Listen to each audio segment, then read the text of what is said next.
Thank you very much for staying with us. You're still watching In the Game on News Central TV and Favour Ito. I have Okpolo Adebari also in the studio talking all things sports. It's time to talk the Super Eagles of Nigeria on Saturday. Super Eagles interim head coach, of course, Augustine Eguavoen, unveiled his 23-man squad ahead of the AFCON 2025 qualifiers against Libya. The Nigeria Football Federation, NFF Communications Department announced this on Saturday, October 5, 2024. Among the selected players is Sevilla's Chidera Ejuike, returning to the team after last playing at AFCON 2021. Key players include Captain William Chus Ekong, Ademola Lookman, Moses Simon, and notable inclusions are defender Olaoluwa Aina, Calvin Bassey, and goalkeeper Stanley Wabali and Maduka Okoye. Injured reigning African Player of the Year, Victor Osimhen, and South Africa-based Olisanda are absent, while Bright Osai Samuel returns to the team. The Super Eagles will host Libya on October 11th in Uyo before traveling to Benghazi for the second leg on the 15th of October.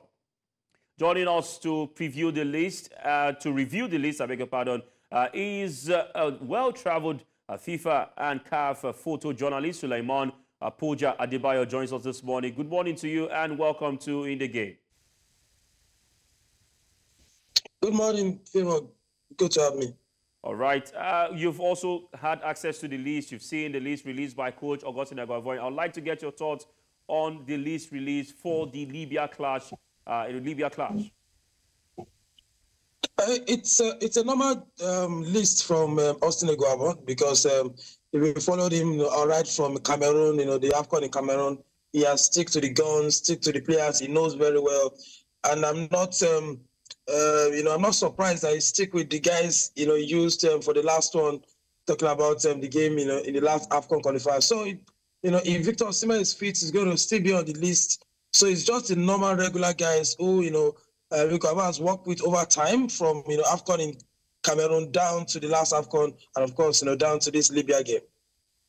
Okay, away from there, let's move straight to the absence of two players. First of all, Victor Osimhen, African Footballer of the Year, Olisanda, both are out due to injury. Will this affect the Super Eagles' chances against Libya's team? That's in defense and the attack. Do you think it will affect us?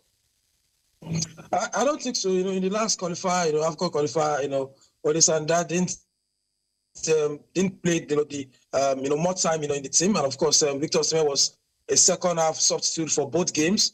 So if we fail to beat Libya in both legs, with this crop of players that we have, we know that Boniface is actually on a very big form now. We have Ademola Lookman, who is also very good in form as well. At the back line, we have good guys who have good chemistry together. Ekong came back in the last AFCON. He was very effective. He's back into the team. We have, Wabali. So if these guys cannot, and of course we have a booster. Talking about Bright Osai coming from Fenerbahce after he missed out at the last AFCON. So if this guy failed to beat Libya, I don't think it will be because of Olisanda, of course, Victor Osimhen not in the group. So they are good enough with the kind of what they are doing in Europe to have won over Libya in both legs. All right, interesting one right there. And for Chidera Ejuike, he has been called up for the match. What impact do you think his inclusion will have on the team's attacking options, given his style of play and current form right there in Spain?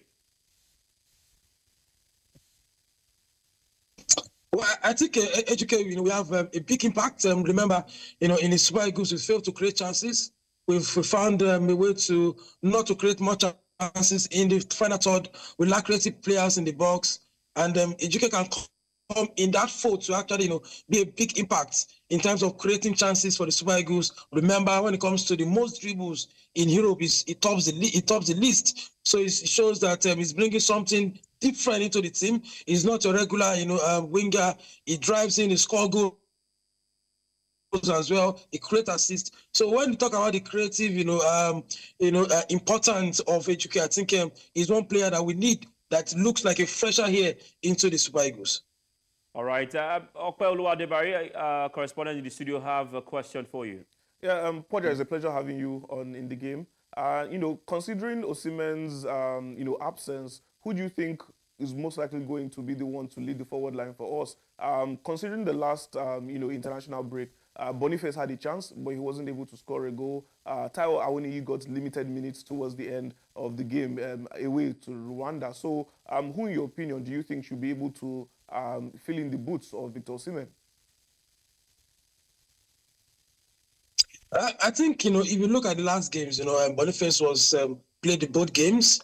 And fortunately for Boniface again, left Super Eagles after the international break and continue in that kind of form for Bayer Leverkusen, scoring goals, creating assists.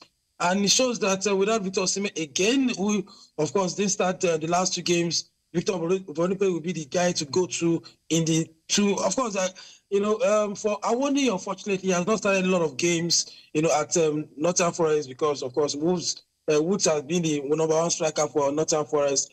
But because of the form of Boniface and, Eguavoen, I've used him in both legs, in the last AFCON. I think he's still going to be the guy, go-to guy, going forward in this Libya clash. I think, Awoni will have some chance because of, unfortunately, the Victor Osimhen. So if we need more bodies into the fold, I think Awoni have to come in, to be a good substitute. But, of course, I don't think Victor Boniface will not start the games against Libya.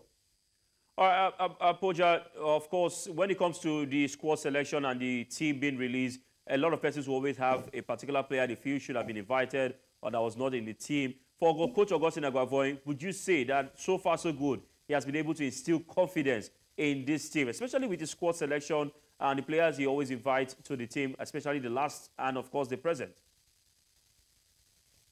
I think, for coaches, they have to stick their length to maybe the guys they know very well, the guys they've adapted with, the guys that understand their philosophy. Because one thing about Nigerian fans is we are fickle. We are fickle-minded. If you fail to call some players and maybe he lost the game or he drew some games, we're still going to go back to say, why didn't he call the players he's used to? So I think, the number one thing that is good for managers is to stick with the players they know, stick with the players that, adapt to their philosophy and, get his flanks or the cane, if I have to put that word, if anything go wrong. So I think, you have to stick with the players he knows very well. Remember, these are the club of players he worked with at AFCON in Cameroon. And, of course, he worked with them last time out last month in the qualifiers as well. So for Eguavoen, he's sticking with the guys that knows very well. And I think that is the crux of any manager, even when it comes to national, club football. So for Eguavoen, good thing for him. So any excuse now, there's no excuse for him. This is players you work with. This is player you've selected yourself. And I think, Libya is not going to be a big deal for Eguavoen, this month. All right, and finally, before I let you go, Augustine Eguavoen is on an interim capacity. There are talks of retaining him for a long run. But in your own opinion, do you think we should just, have him stay all through and then quash every idea of getting a foreign coach? I don't think we need a foreign coach now because, next year it will be, the World Cup qualifier in June.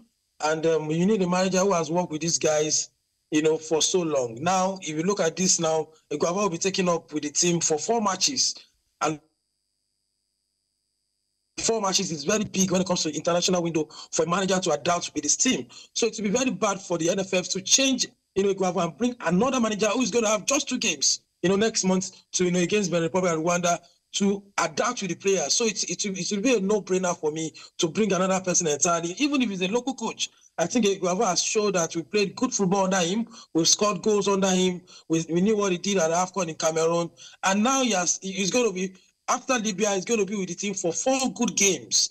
And we need this momentum. We need this chemistry going into our last 2 games for AFCON qualifier and preparing very well, for the June, qualifier, talking about the World Cup. So I don't think we need another manager to come and do text run. We don't need another manager to come and adapt with the philosophy. We need Eguavoen to continue with the kind of squad is calling on board. Remember, these guys last AFCON qualifier, they came in very, very early. Now they are coming in early as well because I saw some people already posting that they're already on their way to camp. So it shows that the players love him, the players will expect him. So let's keep Eguavoen for the next of the games. So we have 6 games under Eguavoen after the AFCON qualifier, and we see what he's going to do going forward when it comes to what we needed him most, talking about the June World Cup qualifiers. All right, I must say a big thank you to you, Sulaiman Adebayo Poja, for your quality time. I mean, it's not easy getting you. You have to leave a lot of things to come talk to us this morning. Thank you very much, and we wish you all the best and big update and big success to your team, Ikorodu City, when they play later today.